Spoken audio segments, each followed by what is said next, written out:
Jadi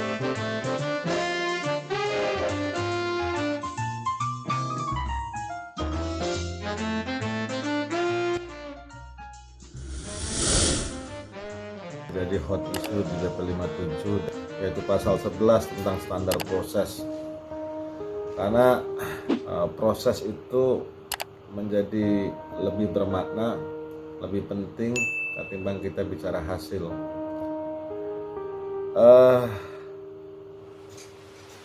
Di proses ini saya tidak melihat bahwa para pemikir kita, para ability kita di tingkat pusat sana memiliki formulasi yang jelas tentang substansi apa yang akan ditreatment, nilai apa yang akan menjadi fokus di dalam memberikan satu transfer knowledge kepada peserta didik.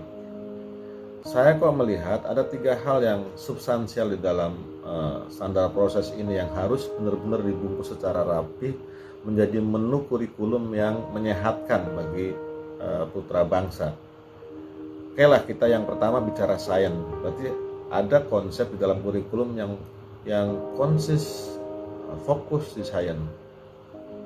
Yang kedua, yang mengajarkan tentang logika. Yang akan dihasilkan adalah orang-orang yang cerdas dan mempunyai logika berpikir yang bagus. Ya, yang terakhir, yang ketiga yang penting, bahwa di dalam muatan kurikulum kita tidak betul-betul membungkus persoalan pelajaran rasa begitu, sehingga yang terjadi konflik melulu di negeri ini. Jadi apalah artinya pendidikan kalau kemudian pada akhirnya tidak membangun manusia yang konstruktif tetapi destruktif. Nah, ini juga belum mendapatkan ruang di dalam PP ini yang menjadi bagian penting yang terintegrasi kepada produk formulasi kebijakan dalam bentuk undang-undang. Ketika guru kemudian simpel untuk membuat RPP yang 1 lembar itu, maka dia akan betul-betul fokus pada performanya, bukan kepada persoalan-persoalan administrasi.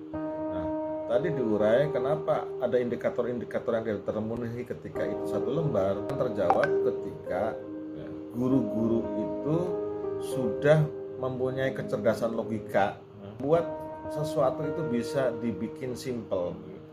Nah, adapun hal-hal yang lain yang tidak bisa diurai secara teknis, disinilah tantangan bahwa guru direkonstruksi kompetensinya sehingga dia berpikir efisien, efektif di dalam menyusun langkah-langkah performa di kelas. Pendekatan akreditasi sekarang intinya pada performa. Jadi bagaimana kita merubah performa guru itu tidak hanya sekedar 4 kompetensi yang dituntut oleh undang-undang, tetapi ada kompetensi lain yang perlu dilengkapi supaya guru itu betul-betul bisa menjawab tantangan ini. Dan penyoal kompetensi itu tidak diatur di dalam PP 57.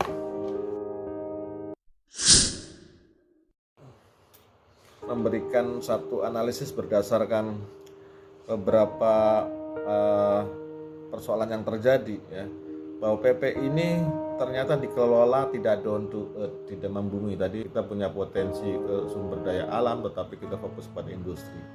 Ini merupakan pembenaran terhadap apa yang saya tulis, bahwa pembentukan PP ini tidak down to earth, tidak membumi Nusantara, sehingga kearifan lokal tidak bisa dieksplor.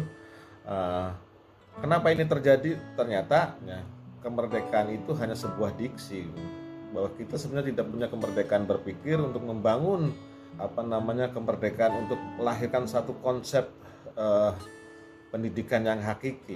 Kemerdekaan hakiki itu tidak tergambar. Ini hanya melalui sebuah diksi saja. Buktinya kenapa? Karena kita disetir oleh elit global untuk membawa arah kurikulum kita kepada apa yang menguntungkan para elit global.